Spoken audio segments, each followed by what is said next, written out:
عالمی I T sector میں down sizing انسانی، سماجی اور معاشی اثرات کا گہرا بحران جائزہ لیتے ہیں۔ عالمی ٹیکنالوجی کمپنیوں اوریکل اور ایمیزون کی جانب سے بھارت میں بڑے پیمانے پر ملازمین کو فارغ کیے جانے کے فیصلوں نے نہ صرف کارپوریٹ دنیا ہی میں ایک بے چینی پھیلا دی ہے، بلکہ انسانی اور سماجی سطح پر بھی ایک سنجیدہ بحث کو جنم دے دیا ہے۔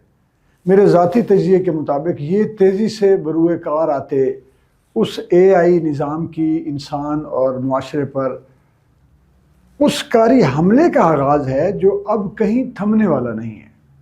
صاف نظر آ رہا ہے کہ یہ معاملہ محض نوکریوں کے خاتمے تک محدود نہیں، لاکھوں زندگیوں، خاندانوں اور معاشی ڈھانچوں کو متاثر کرنے کی صلاحیت رکھتا ہے۔ بعض ماہرین کا یہ بھی خیال ہے کہ ان چھانٹیوں کی بنیادی وجہ عالمی معیشت میں سست روی، ٹیکنالوجی سیکٹر میں حد سے زیادہ بھرتیاں اور اب کمپنیوں کی جانب سے اخراجات کم کرنے کی پالیسی ہے۔ کورونا کے بعد ڈیجیٹل سروسز کی طلب میں غیر معمولی اضافہ ہوا تھا، جس طرح آپ کو پتہ ہے کہ آن لائن بزنسز فلرش کیے، جس کے باعث کمپنیوں نے بڑے پیمانے پر ملازمین بھرتی کیے۔ تاہم اب جب مارکیٹ مستحکم یا سست ہو رہی ہے تو یہی کمپنیاں ری اسٹرکچرنگ کے نام پر افرادی قوت کم کر رہی ہیں، جبکہ میں ذاتی طور پر تو یہی سمجھتا ہوں کہ روزگار کے اس بڑے کرائسس میں در حقیقت مصنوعی ذہانت اور آٹومیشن ایک اہم عنصر بن کر سامنے آ رہے ہیں، اور یہ ابھی آغاز ہے۔ شائننگ انڈیا جس نے بزوں میں خود آئی ٹی سیکٹر میں قیادت سنبھالی، لیڈ لے رکھی تھی، اب سب سے پہلے وہی نشانہ بنتا نظر آ رہا ہے۔ وہ کام جو پہلے درجنوں افراد کرتے تھے اب چند سسٹمز کے ذریعے انجام دیے جا رہے ہیں۔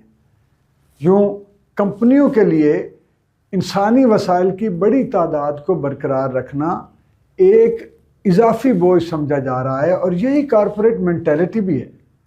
ایک ملازم کی برطرفی سے ایک فرد کی آمدن کا خاتمہ نہیں ہوتا، بلکہ اس کے ساتھ جڑے پورے خاندان کی زندگی متاثر ہوتی ہے۔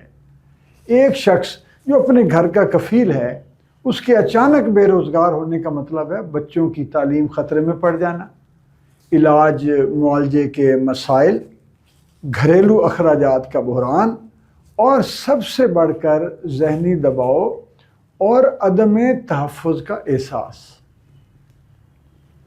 خاص طور پر بھارت جیسے ملک میں جہاں اوریکل کے ہزاروں ملازمین متاثر ہوئے، میرا خیال ہے کوئی 30,000 کے قریب، وہاں ایک نوکری کے پیچھے اکثر پورا مشترکہ خاندانی نظام کھڑا ہوتا ہے۔ ہر ملک میں یہی ہے، ایک فرد کی آمدن کئی افراد کی زندگی کا سہارا ہوتی ہے۔ جب یہ سہارا اچانک چھن جائے تو اس کے اثرات صرف مالی نہیں بلکہ جذباتی اور نفسیاتی بھی ہوتے ہیں۔ جب ہزاروں لوگ ایک ہی وقت میں بے روزگار ہوتے ہیں تو اس کا اثر پورے معاشرے پر پڑتا ہے۔ مڈل کلاس جو بیچاری کسی بھی معیشت کی ریڑھ کی ہڈی سمجھی جاتی ہے، عدم استحکام کا شکار ہونے لگتی ہے۔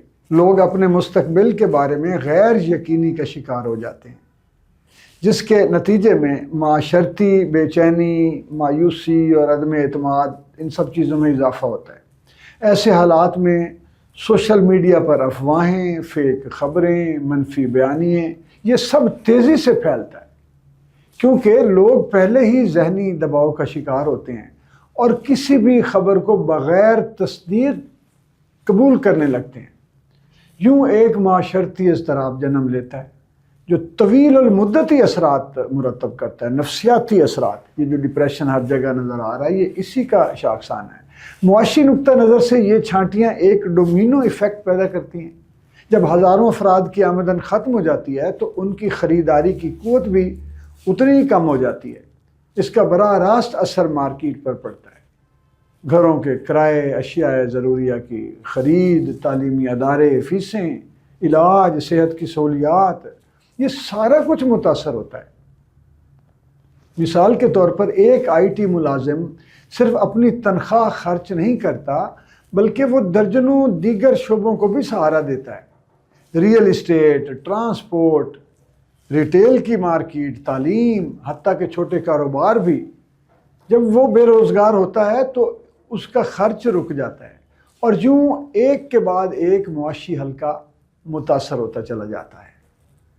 یہ صورتحال بٹر فلائی ایفیکٹ کی واضح مثال ہے، جہاں ایک بظاہر کارپوریٹ فیصلہ عالمی سطح پر دور رس اثرات پیدا کر سکتا ہے۔ ایک کمپنی کا اخراجات کم کرنے کا فیصلہ ہزاروں خاندانوں کی زندگی برباد کر دیتا ہے، جو آگے چل کر معاشرتی رویوں، سیاسی استحکام اور حتیٰ کہ عالمی معیشت تک اثر انداز ہوتا ہے۔ اگر یہ رجحان جاری رہا بھارت یا کسی بھی ملک میں، تو مستقبل میں ملازمت کا تصور ہی تبدیل ہو سکتا ہے۔ اب تو دنیا میں ہی یہی کچھ ہو رہا ہے، لوگ مستقل نوکریوں کی بجائے عارضی اور غیر یقینی کاموں کی طرف مائل ہوں گے، جس سے سماجی ڈھانچے میں مزید عدم استحکام پیدا ہوگا۔ یہ صورتحال صرف کمپنیوں کے اندر فیصلوں کا نتیجہ نہیں، بلکہ ایک ہولسٹک وے میں دیکھیں تو ایک بڑے عالمی معاشی اور سماجی بحران کی علامت ہے۔ ضرورت اس بات کی ہے کہ حکومتیں، کارپوریٹ ادارے، فائنینشیل انسٹیٹیوشنز اور معاشرے مل کر ایسے نظام وضع کریں جو انسانی وقار، معاشی استحکام اور سماجی تحفظ کو یقینی بنا سکے، کیونکہ آخر کار معیشت صرف اعداد و شمار کا نام تو نہیں ہے، یہ انسانوں، ان کے خوابوں، ان کے خاندانوں اور ان کی امیدوں کا مجموعہ ہے۔ اور جب یہ امیدیں ٹوٹتی ہیں تو اس کی گونج صرف ایک کمپنی تک محدود نہیں رہتی، بلکہ پوری دنیا میں سنائی دیتی۔ فرحت عباس شاہ، ریڈیو سنو FM 89.4 لاہور۔